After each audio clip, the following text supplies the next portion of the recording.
Tatlong lalaki ang patay sa pamamaril sa Pasay at Quezon City. Isa sa kanila bumibisita lang sa isa pang biktima ng madamay sa krimen. Ang mainit na balita atin ni Juan Aquino. Pasado 10:00 kagabi, ilang putok ng baril ang umalingaw-ngaw sa Barangay 99 sa Pasay City. May narinig lang po kaming parang galambog ng yero. Tapos sunod-sunod na po yung putok, yun na pala barilan na po. Kwento ng isang saksi, 6 na lalaki na motorsiklo raw ang dumating sa lugar at pumasok sa bahay na lalaking kinilalang si Benedicto Santos. Ilan yung pumasok doon sa bahay? 4 po siguro.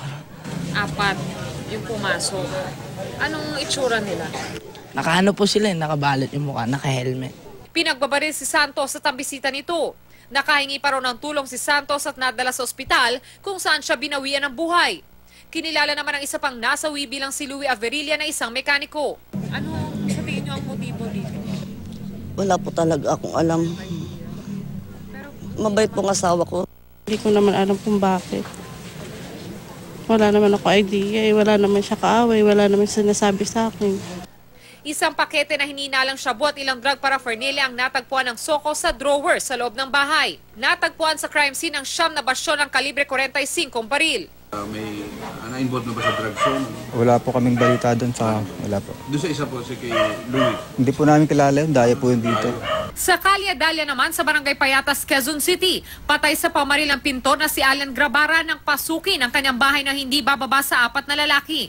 Ayon sa isang saksi, nakabonet at helmet daw ang mga ito. Kala namin ay bibisita lang sa isang kapitbahay namin. Maya-maya na lang, narinig namin, biglang pumutok. Bali, 7 tao po sila. Pasado 7:00 raw ng gabi nang makarinig siya ng 7 putok ng baril. Nang nagalisa ng mga lalaki, natagpuan sa loob ng bahay ang katawan ni Grabara na tadtad ng tama ng bala sa iba't ibang parte ng katawan. Wala naman nakitang baril o droga sa loob ng bahay ni Grabara. Patuloy ang investigasyon sa pangyayari. Von Aquino, GMA News.